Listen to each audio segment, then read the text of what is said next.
तो ये इस वक्त की बड़ी खबर आपको बता दें, सीए की अधिसूचना जारी कर दी गई है। लोकसभा चुनाव से पहले ये एक बड़ा मास्टर स्ट्रोक बीजेपी ने चला है। तो 10 जनवरी 2020 को राष्ट्रपति के हस्ताक्षर के बाद ये कानून बन गया था।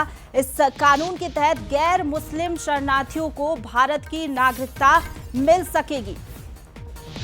तो हालांकि इसका विरोध भी हमने कई बार देखा कि दिल्ली में विरोध प्रदर्शन भी हुआ था इसको लेकर, लेकिन अब लोकसभा चुनाव से पहले बीजेपी ने अपना वादा पूरा किया है। मास्टर स्ट्रोक बीजेपी ने चलाया और जाहिर तौर पर इस सीए के जरिए सियासी माइलेज लेने की भी कोशिश बीजेपी की तरफ से रहेगी, क्योंकि कई ऐसे मुद्दे हैं जो कि बीजेपी की झोली में हैं। चाहे हम बात कर ले राम मंदिर की, 370 की, या फिर सीएए, ये भी एक बड़ा मुद्दा लोकसभा चुनाव से पहले रहा है और अब इसको भी भुनाने की कोशिश बीजेपी की ओर से की जाएगी।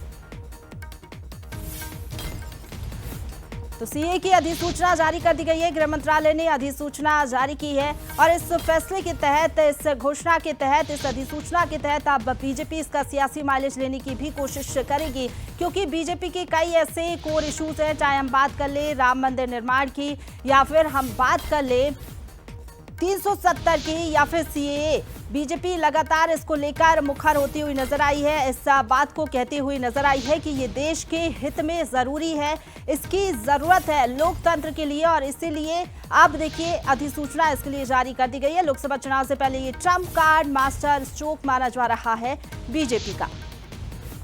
तो 3 देशों के अल्पसंख्यकों को नागरिकता इसके तहत मिलेगी। अफगानिस्तान, पाकिस्तान, बांग्लादेश के शरणार्थियों को लाभ इससे होगा और लोकसभा चुनाव से पहले सरकार का ये बड़ा फैसला माना जा रहा है, क्योंकि मोदी सरकार देखिए हर बार चौंकाती है, हर बार ये कहती है कि जो हमने कहा है वो हम करेंगे। और इस बार भी सीए की बात जिस तरीके से कही गई थी मोदी सरकार की ओर से, अब अधिसूचना जारी कर दी गई है, क्योंकि देखिए लगातार ये कहा जा रहा था कि लोकसभा चुनाव के मुहाने पर पार्टी खड़ी हुई है, लोकसभा चुनाव होने हैं, अगर आचार संहिता लग जाती तो अधिसूचना जारी नहीं हो पाती, लेकिन आचार संहिता लगने से पहले ये बड़ा मास्टर स्ट्रोक यहां पर पार्टी ने चल दिया है।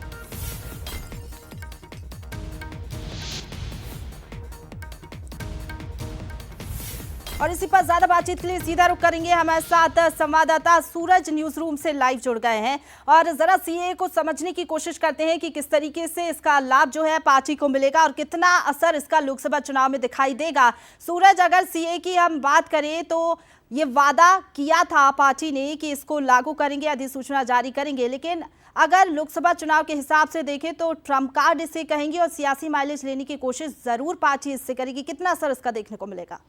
देखिए, बिल्कुल लोकसभा चुनाव के पहले सीए लागू करने को लेकर लगातार अटकलें भी थी और वो फैसला अभी हो चुका है। खासतौर से गृह मंत्रालय ने अधिसूचना भी जारी कर दी है। इसको लेकर लंबे समय से प्रैक्टिस भी की जा रही थी, पहले एनआरसी, हालांकि इसका विरोध भी हुआ, लेकिन अब गृह मंत्रालय ने सीए को लेकर नोटिफिकेशन भी जारी कर दिया। सर द्विवेदी जी हमारे हेड सर हैं, उनसे बात करेंगे। सर, सीए को लेकर लगातार लंबे समय से प्रैक्टिस सरकार कर रही थी, लेकिन अब नोटिफिकेशन जारी हो गया। बिल्कुल, और इसके तहत काफ़ी महत्वपूर्ण है ये कि हिंदू, सिख, बौद्ध, जैन, पारसी और ईसाई जो 6 धार्मिक अल्पसंख्यक हैं उनको नागरिकता दी जाएगी, जो लंबे समय तक भारत में बतौर शरणार्थी शरण लिए हुए हैं और भारत के 3 पड़ोसी मुल्कों से, बांग्लादेश से, अफगानिस्तान से और पाकिस्तान से यहाँ वो आए हुए हैं।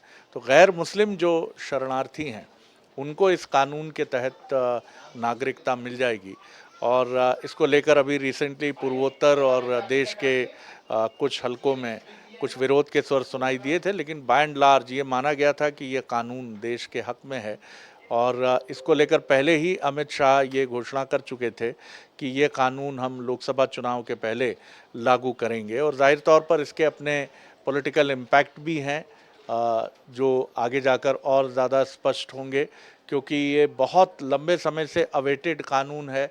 और आपको याद होगा कि दिल्ली में जो शरणार्थी इस तरह के हैं वो बहुत समय से इस तरह की मांग करते चले आ रहे थे और ये जो फैसला हुआ है, अगर आप इसके पॉलिटिकल इम्पैक्ट की तरफ रुख करें तो जाहिर तौर पर इसका फ़ायदा भारतीय जनता पार्टी को होगा। सर, हम देख रहे हैं खासतौर से असम की बात हो या बाकी आसपास के राज्यों की बात हो, तो लंबे समय से शरणार्थी वहाँ पर रह रहे थे और कहा जा रहा था कि वो घुसपैठ ये के तौर पर देश में अंदर आ रहे हैं, तो उसको लेकर भी लगातार सरकार प्रयास कर रही थी। विपक्ष भी कई बार सरकार को घेर रहा था कि किस तरीके से उन पर हमले किए जा रहे हैं, उन्हें देश से हटाया जा रहा है। देखिए वो एक अलग विषय है, लेकिन मोटे तौर पर इसमें काफ़ी सारी बड़े संख्या में जो गैर मुस्लिम शरणार्थी हैं, उनका जो भारत में आकर उनके पास एक वैधानिक स्टेटस नहीं था। आप ऐसे बहुत सारे शरणार्थियों को देखेंगे जो बहुत सारी कानूनी पेचीदगियों से जूझ रहे हैं भारत में आने के बाद। उनकी राहें आसान होंगी और जैसा इस कानून में स्पष्ट है कि 2014 के पहले के या उससे पहले के जो लोग हैं वो इसमें अप्लाई करके इसके लिए पोर्टल वगैरह भी तैयार किया गया है। जी सूरज। माना जा रहा है कि लगातार पोर्टल पर बातचीत भी की जा रही थी, लेकिन क्या लगता है बड़ी संख्या में शरणार्थी हैं जो यदि नागरिकता उनको मिलती है तो उनके जीवन यापन के लिए, उनके रोजगार के लिए या रहने के लिए जो स्पेस है उसको लेकर सरकार का भी एक बड़ा प्लान तैयार होगा? निश्चित तौर पे सारी तैयारी पहले की जा चुकी है। सरकार इसके लिए पूरी तरह से तैयार थी और तमाम जो भी इंतज़ामात थे वो सारे इंतज़ामात किए जा चुके हैं। जैसा मैंने आपसे कहा कि पोर्टल की तैयारी थी, तमाम व्यवस्थाएं थी। कोई भी फैसला केंद्र सरकार का आनन फानन में लागू नहीं होता, उसके लिए पूरी तैयारी पहले की जाती है और पूरी तैयारी के बाद ही इसे लागू किया गया। क्या लगता है एक बार फिर से मोदी सरकार ने चौंकाने वाला फैसला, क्योंकि 2014 से कई इसको चौंकाने वाला फैसला नहीं कहूँगा, ऑलरेडी ये था पाइपलाइन में और इसीलिए प्रधानमंत्री ने आके इसको डिक्लेयर नहीं किया क्योंकि ये कोई चौंकाने वाला फैसला नहीं था। जी तो बिल्कुल लंबे समय से तैयारी थी और अब लगभग देश में सीए को लेकर नोटिफिकेशन भी जारी हो चुका है और जल्दी पोर्टल पर इसकी प्रोसेस भी शुरू हो जाएगी, किस तरीके से रजिस्ट्रेशन करना है और कैसे लोगों को नागरिकता मिलेगी। प्रधान साहब बिल्कुल, चलिए फिलहाल बहुत शुक्रिया आपका हमारे साथ जुड़ने के लिए और तमाम जानकारी हम तक पहुंचाने के लिए सूरज। तो देखिए यहाँ पर अधिसूचना जारी कर दी गई है, संभावनाएं थी जिस तरीके से और हुआ भी वही है। अफगानिस्तान, पाकिस्तान और बांग्लादेश के लोगों को नागरिकता इसके तहत मिलेगी। इसमें हिंदू, ईसाई, सिख, जैन, बौद्ध और पारसी शामिल हैं। बता दें आपको कि 2014 से पहले भारत आए हैं जो लोग, उनको नागरिकता सीए के तहत मिलेगी और सियासी माइलेज भी लेने की कोशिश इस फैसले के जरिए पार्टी करेगी। लेकिन देखिए दूसरी बात यह भी है कि विपक्षी खेमे में भी जरूर हलचल तेज हो जाएगी अधिसूचना जारी होने के बाद, क्योंकि एक बड़ा मुद्दा जिस तरीके से बीजेपी के हाथ लगा तो अब विपक्षी खेमे में भी हलचल तेज होना लाजमी है।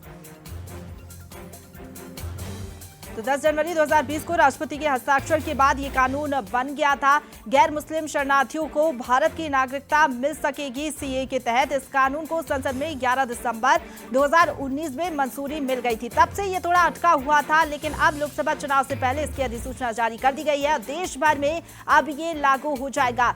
हैं उनको कई बार मुश्किलों का सामना करना पड़ता था, कई कानूनी दावपेच भी सामने आ जाते थे जिसके चलते उन्हें नागरिकता नहीं मिल पाती थी भारत की। लेकिन अब ऐसे लोगों के लिए बड़ी राहत है, बड़ी खबर है। अब उनको कानूनी पेचीदगियों से राहत मिल सकेगी और जल्द ही भारत की नागरिकता मिलेगी।